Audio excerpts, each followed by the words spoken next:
قربانی کرتے ہیں. اگر قربانی کے جانور کا گوشت اگر غریب اور محتاج کو, مسکین کو, جس کے پاس قربانی نہیں ہے, اس کو اگر نہیں دیتے ہیں, سارا کا سارا کہیں اور لے کر کے بانٹ کے کھلا دیتے ہیں, ایسی صورت میں اللہ کے سامنے آپ سے پوچھا جائے گا یہ قربانی کے حقوق تھے ان نوجوان, ان لوگوں کے جو محتاج و مسکین تھے, جو تمہارے گھر کے پیچھے اس کا گھر تھا, تمہارا پڑوسی تھا, تم نے اپنی قربانی کے اندر اس کو نہیں پوچھا, یہ سوال تو باقی ہے. لہذا دین اسلام نے اس کے ساتھ ساتھ بہت سارے لوگوں کے ساتھ مواسات و مواخات, بھائی چارگی اور میل محبت بڑھانے کا حکم دیا ہے. ایک انسان کو قربانی کا جانور یہ سبق دے کے چلا جاتا ہے کہ میں تو قربان ہو رہا ہوں تمہارے اللہ کے تقرب کے لیے, لیکن یاد رکھو میرا یہ سبق ہے کہ اپنے سماج کے, اپنے ملک کے غربا و مساکین کو مت بھولنا, انہیں بھی یاد رکھنا ان چیزوں کے اندر کہ جس کے پاس قربانی کی استطاعت نہیں ہے. اس کے علاوہ قربانی کا موسم, قربانی کا دن یا قربانی کا جذبہ ہمیں یہ سبق دیتی ہے کہ ہمیں جائز مال کھانا چاہیے اور حرام سے پرہیز کرنا چاہیے. ہر شخص جانتا ہے کہ ایک آدمی قربانی کا جانور اپنے جائز پیسے سے خریدتا ہے, اور جب تک وہ جائز پیسے کا نہیں ہوگا قربانی کرنے کا ثواب نہیں ملے گا. ہر انسان جانور کی پرورش کو جائز طریقے پر کرتا ہے. اگر کوئی شخص جانور کی پرورش میں کسی کی کھیتی نقصان کرتا ہے, کسی کا فصل نقصان کر دیتا ہے, کسی کا کچھ بھی کھا کر کے آپ کا جانور کھل کے تباہ کر دیتا ہے, تو ایسی صورت میں احتیاط برتنا چاہیے, جائز نہیں ہوگا. قربانی کے جانور کی پرورش میں آپ کو احتیاط برتنا پڑے گا کہ جس طرح سے ہمارے جائز پیسہ کا خریدا ہوا قربانی ہے, اسی طرح سے جو میرا جانور کھا رہا ہے اس کا خوراک بھی جائز ہو. آپ کے گھر کی عورتیں اگر اس قربانی کی پرورش کرتی ہے تو ان عورتوں کو چاہیے کہ اس قربانی کی پرورش میں جائز طریقے کا خوراک اس کو کھلائے. اگر آپ کی خریداری میں جائز کے علاوہ کوئی ناجائز پیسہ مل جاتا ہے تو آپ کو اس سے پرہیز کرنا چاہیے کہ ناجائز مال سے خریدا ہوا مال اللہ کے نام پر قربان کرنے میں اللہ تعالیٰ تو اس کو قربان کرے گا ہی نہیں, تو ہماری زندگی بھر کی اس کی خوراک اور اس کی پرورش اور اللہ کے لیے اس کو ناٹک کرنا بے فضول ہو جاتا ہے اور اس کا کوئی فائدہ نہیں ہوتا. لہذا قربانی ہمیں یہ سبق دیتی ہے کہ جس طرح سے قربانی کا جانور جائز پیسہ کا ہونا چاہیے, اس طرح سے قربانی کرنے والے انسان کا خوراک بھی جائز پیسہ کا ہونا چاہیے. یہ سبق ہے انسان کے لیے قربانی کا. ہم قربانی کو اتنے ہلکے میں لے لیتے ہیں کہ قربانی سال میں ایک بار آتا ہے, جانور ذبح کر کر کے اس کا گوشت کھا جاتے ہیں, وقت نکل جاتا ہے, ہم سمجھتے ہیں کہ ہماری قربانی ہو گئی, لیکن قربانی کے پیچھے کیسے کیسے سبق اللہ اور اس کے رسول صلی اللہ علیہ وسلم نے ہم کو دیا ہے. اگر ان سبق کو ہم یاد کریں تو یقینی طور پر اللہ کا تقرب اس سے حاصل ہوگا اور اللہ کی نزدیکی ہوگی, ہمارے قربانی کا اجر و ثواب ملے گا اور اس کی وجہ سے اللہ کے نزدیک میرا درجہ بھی بلند ہو جائے گا. قربانی خریدنے والا شخص جائز سے خریدتا ہے کہ ناجائز سے خریدتا ہے, جو اس کے پیچھے جو لوگ ہیں, قربانی خریدنے والا شخص کے پیچھے اس کے گھر میں جو لوگ ہیں, اس کا بیٹا, اس کی بیوی, اگر اس سے پتہ چلتا ہے کہ میرا باپ ناجائز پیسہ سے قربانی خرید رہا ہے تو بیٹا کیا کرے گا, بیوی کیا کرے گی؟ بیوی کا فرض بنتا ہے, بیٹا کا فرض بنتا ہے کہ اس کے خلاف احتجاج کرے, اپنے باپ کو روکے کہ اگر آپ کے پاس جائز پیسہ نہیں ہے تو آپ قربانی نہ خریدیے. اگر ناجائز پیسہ سے آپ قربانی خرید کر کے لاتے ہیں تو ہم اس کو گھر میں نہیں رکھیں گے. ایک عورت کا فرض بنتا ہے کہ اپنے شوہر کے ہر ناجائز قدم پر واٹوں کے, ہر باقی ہوئے اٹھے قدم پر وہ اپنے شوہر کا بھی عزت کرے, اپنے شوہر کو جائز کھانے پر مجبور کر دے, اپنے شوہر کو جائز کام کرنے پر مجبور کر دے. گھر کی عورت کا یہ فرض بنتا ہے. اگر اس ناجائز پیسوں سے قربانی خرید کر کے آپ اللہ کے نام پر اس کو قربانی کرتے ہیں تو میں نے بہت حدیث بیان کیا ہے کہ ایک شخص اللہ کے سامنے ہاتھ اٹھا کے دعا کرتا ہے کہ رب یا رب یا رب میری دعا کو قبول کر لے. اللہ تعالیٰ کہتا ہے کہ امت حرام و مشرب و حرام وہ غسل بالحرام. کیا اللہ کی رٹ لگا رکھا ہے. سیدھے اللہ کے سامنے ہاتھ اٹھا دیے اور مانگنا شروع کر دیا کہ رب العالمین ہمارے گناہوں کو بخش دے, ہمیں سیدھا راستہ دکھا, ہمیں پاکیزہ زندگی عطا کر. حالانکہ وہ مطعم و حرام, اس کا کھانا حرام, اس کا پینا حرام, اس کا کپڑا حرام, اس کی پرورش حرام. کہتے ہیں کہ انسان کی فقر و فاقہ کی زندگی, مطلب سمجھے, بھوکے رہ جانا بہتر ہے حرام کے پلاؤ, بریانی اور قسم قسم کے کھانوں سے. ایک انسان رات کی تاریکی میں اگر اپنے گھر کے اندر حلال کی ایک سوکھی روٹی کھا کر سو جاتا ہے, اس کا کچھ نہیں بگڑتا. یہ جائے کہ وہ حرام کی اچھے اچھے کھانے کھانا شروع کر دیتا ہے, اس سے اس کا کیا بن جا رہا ہے. لہذا قربانی کا دن, قربانی کا جانور ہمیں یہ سبق دیتا ہے کہ ہم کو اپنی زندگی کے اندر جائز اور ناجائز کا پورا اہتمام کرنا چاہیے. اگر ہم ناجائز سے نہیں بچتے ہیں, ہماری قربانی کا کوئی فائدہ نہیں. اگر ہم ناجائز سے نہیں ہٹتے ہیں تو ہماری قربانی کا کیا ہوا, اللہ کے نام پر قربان کیا ہوا, نہ اس سے کوئی اجر و ثواب ملتا ہے, نہ اللہ کا تقرب بنتا ہے, اور نہ اس سے قیامت کی دن ہمیں کوئی فائدہ حاصل ہو رہا ہے. لہذا قربانی ہمیں سبق دیتی ہے کہ ہمیں جائز کھانا چاہیے, ناجائز نہیں کرنا چاہیے. ایک آخری چیز جو کل میں نے عیدگاہ میں بیان کیا تھا, آج اس کو تھوڑا پیچھے کریں گے. انسان کو حسد سے, کینہ سے, بغض و عداوت سے قربانی کا جانور بچاتا ہے. قربانی کا جانور ایک انسان کو حسد سے, کینہ سے, بغض و عداوت سے, بھیجا تکبر سے, ان ساری چیزوں سے قربانی کا جانور انسان کو بچاتا ہے. جب انسان قربانی کرنے کھڑا ہوتا ہے, اپنے ہاتھ میں چاقو لیتا ہے, قربانی کے گردن پر اپنا ہاتھ پکڑ کر کے جب چھری چلاتا ہے تو کہتا ہے کہ اللہم تقبل منی ومن اہل بیتی, اے اللہ میری طرف سے, میرے گھر والوں کی طرف سے اس کو قبول کر لے. اور جانور کا خون بہنا شروع ہوتا ہے, لیکن اس کے دل کے اندر جو کینہ کپٹ وہ کہاں سے آتا ہے. کہتے ہیں کہ جانور کے خون کے ساتھ ساتھ انسان کے دل کی انانیت اور تکبر بہ جائے. آج تک جو اس نے اس جانور کی پرورش کر کے جو آج اس کا خون بہا رہا ہے, اس کو جائز پیسے سے خریدا ہے, جائز خوراک سے اس کو پالا اور پوسا ہے, لیکن اس جائز خوراک سے پالے ہوئے قربانی کے اندر کوئی عیب بھی اس نے نہیں رکھا ہے. اگر جانور کے اندر عیب ہے تو قربانی قبول نہیں, اور قربانی کرنے والا انسان کے دل کے اندر عیب ہے تو قربانی قبول. کہ جس طرح سے قربانی کا جانور بے عیب ہونا چاہیے, اس طرح قربانی کرنے والا انسان کا دل بھی بے عیب اور پاک ہونا چاہیے. پاک مال سے جانور کی قربانی کرتے ہیں تو پاک دل سے بھی جانور کی قربانی کرنی پڑے گی.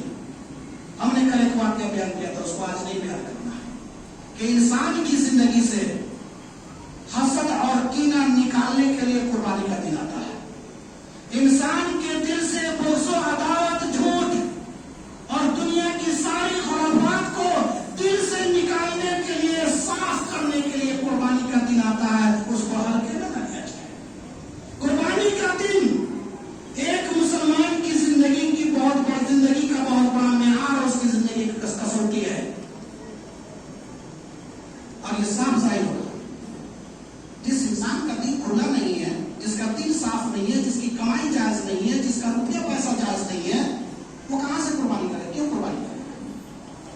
قربانی کرنے کے بعد ایک انسان کا وہ رویہ اگر باقی رہ جاتا ہے تو ایسی صورت میں اس پہ قربانی کا کوئی فائدہ نہیں. قرآن مجید کی ایک آیت پڑھتے ہیں اور اس آیت کریمہ کے بعد جمعہ کا خطبہ ختم ہو جائے گا. اللہ کے نبی محمد رسول اللہ صلی اللہ علیہ وسلم نے نہیں بلکہ اللہ تعالیٰ نے قرآن مجید کے اندر سورہ شعراء آیت نمبر 88-89 کے اندر چھوٹی چھوٹی دو آیت ہیں. یا اعوذ باللہ من الشیطان لا ينفع مال ولا بنون الا من اتى الله بقلب سلیم. قیامت کے دن حشر کا میدان ہوگا, سب کو پتا ہے. اللہ تعالیٰ کرسی عدالت پر بیٹھا ہوگا حساب کرنے کے لیے، اور اس میں لوگ جو ہے ایک ایک کر کے اللہ کے سامنے حاضر ہوتے چلے جائیں گے، سب کو اللہ نے ٹھیک لے جائے گا. ادھر سے ایک آدمی آیا کہا ٹھیک کوئی بات نہیں، سب کو معاف. بہت سارے لوگ ایسے ہیں جن کو جنجیریں لگی ہوں گی، چکرا ہوا ہوگا، گنہگار ہے، شرک کرنے والا ہے، معاف نہیں ہوگا، لے جاؤ اوپر جہنم پھینک دو. کہتے ہیں کہ جس دن حشر کے میدان میں مال اور اولاد کام نہیں دے گا، یہ تو پتا ہے. اولاد چاہے جتنا وفادار ہو، مال چاہے جتنا بھی دنیا میں جمع کیا ہو، وہ مال و اولاد، حسب اور نسب اور کرسی اور حکمرانی قیامت کے دن کام نہیں دے گا. جب یہ ساری چیزیں آپ کا ساتھ چھوڑ جائیں گے، آپ کی بیوی آپ کو دیکھ کے بھاگے گی، بیٹا دیکھ کے بھاگے گا، بیٹیاں دیکھ کر بھاگے گی، آپ کا باپ آپ کو دیکھ کے بھاگے گا، سب بھاگے گا. جب آپ کے ساتھ کوئی نہیں ہوگا تو اللہ تبارک تعالیٰ ویسے ہی لوگوں کو ایکسپٹ کرے گا. الا من اطاع اللہ بقلب سلیم، جو اپنے پاکیزہ اور صاف ستھرے دل کے ساتھ اللہ کے ساتھ حاضر ہے. اور اللہ کے نبی صلی اللہ علیہ وسلم کی حدیث کہ جس دل کے اندر کینہ کپٹ پایا جاتا ہے وہ دل صاف نہیں ہے، جس دل کے اندر حسد پایا جاتا ہے وہ دل صاف نہیں ہے، جس دل کے اندر کسی کی بیجا عداوت پائی جاتی ہے، کسی کے خلاف میں بغیر مطلب کا اس سے عداوت و دشمنی پائی جاتی ہے، کینہ کپٹ پالا جاتا ہے، وہ دل صاف نہیں ہوتا. اللہ کے نبی صلی اللہ علیہ وسلم نے اس کو اخلاق کی بیماری اور اخلاق کی گراوٹ کے اندر شمار کیا. یہ دل صاف نہیں ہے.